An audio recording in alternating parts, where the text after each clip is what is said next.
Good afternoon. It's Friday afternoon, and I'm just having a bit of a mull and a ponder over the week that's just gone here in the office. And yesterday was a bit of a strange day for me. So lots of stuff going on about Hope into Action and some of the other projects that we're involved with.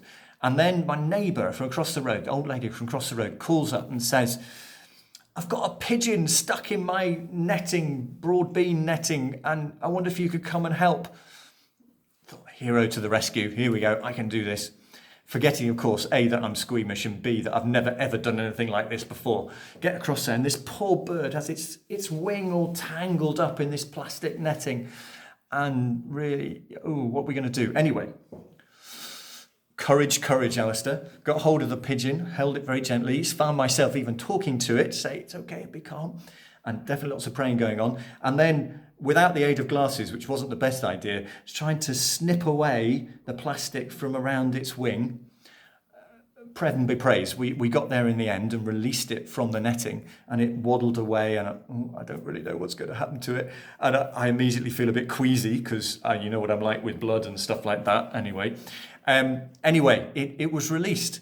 And it made me think about all the work that you do, and indeed some of the Hope into Action challenges we've had this week, where people are all tangled up and feel restricted and constrained and just held back by many things. And actually what you're doing is that releasing of them, that clipping very gently to help them get free from whatever's holding them back. And then, of course, wonderfully, you continue that journey with people better than I do with that pigeon, and make sure that they're okay. Helping them to a place of safety, a place of resilience. Thank you for doing that. Honestly, it may open my eyes again this week as to the compassion and the passion that you have. And I know it's hard, and I know it takes a lot of effort, and I know there's a lot of need at the moment. But a huge thank you for doing that, releasing people. I was reminded again because the newsletter, Ruth's just finished the newsletter. It looks great again, as always, Ruth, well done. Smile is the theme. And thinking about the work that Rachel and Donna and Lucy doing, it talks about the step out of the traffic courses, which again helping people to be released from lack of self-confidence. And it also talks about the Lone Parent Fair. You know the score now. In May the 13th, we need volunteers, but particularly we need hairdressers. We always do. So if you know someone who might be willing to give their time for that, do shout. But just have a look at the newsletter and do send it on to people. One of the things in there is about a Google review. So we're told by our comms experts that actually it's really great if we have more Google reviews, obviously positive ones. So you can go on Google, and just at the sidebar there on the right hand side, you can go and say, I think Faithworks is this, or I think Christchurch Food Bank is that.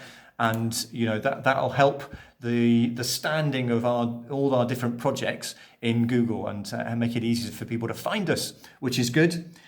Link again to the IT work. Huge hats off to Claire and to Dave for all their work in helping us get our computer upgrades done. And then, of course, this coming week, we've got the training on Wednesday, Thursday, Friday. Thank you for making yourselves available to do that. We're going to go through give ourselves time to go through the changes that are planned around Outlook and SharePoint and things like that, and a bit of time to practice as well. So hopefully that will give you lots of confidence as we go into the changeover next week on the 27th. I know some of you are really looking forward to going back to Outlook, but for the rest of us, we need a little catch up. So that's really helpful. We talked about that at our trustees meeting on Wednesday, and we also talked about the budget, and we've put together a budget for 23-24, which is all the different projects and making sure we've got sufficient funding for all the costs in there.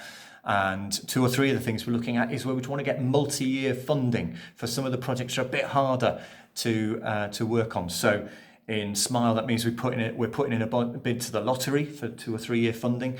In CMA, we're going to put one into the Henry Smith charity, which is, we got some money from them 8 years ago, and a couple of failures since then. But Sarah Jane and I have got some details, and we reckon we're much more on track now with what we can put into them. So let's pray those come through. That would be amazing. And of course, we've got the Night Shelter Transformation Fund, which is a big title, where we've got 2 years of funding for the Arch project and elements within that.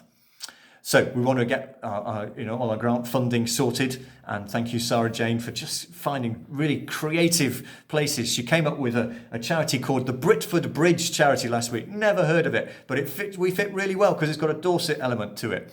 So salute to you for finding those.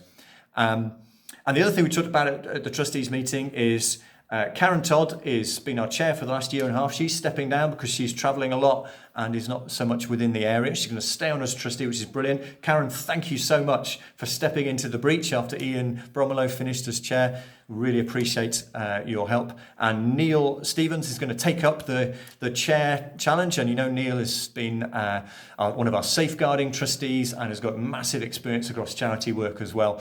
So thank you, Neil, for supporting that. And so looking forward to that. I was reminded, just as a verse, we've got a verse in the office here, which some of you are very familiar with, which is that one which says, be strong and courageous. Do not be afraid. Do not be discouraged, for the Lord your God is with you wherever you go. And that seemed a good response, not just for me dealing with a pigeon, but for all of you as you go into Eat the Week this week. You can do it. You're amazing. And we'll talk soon.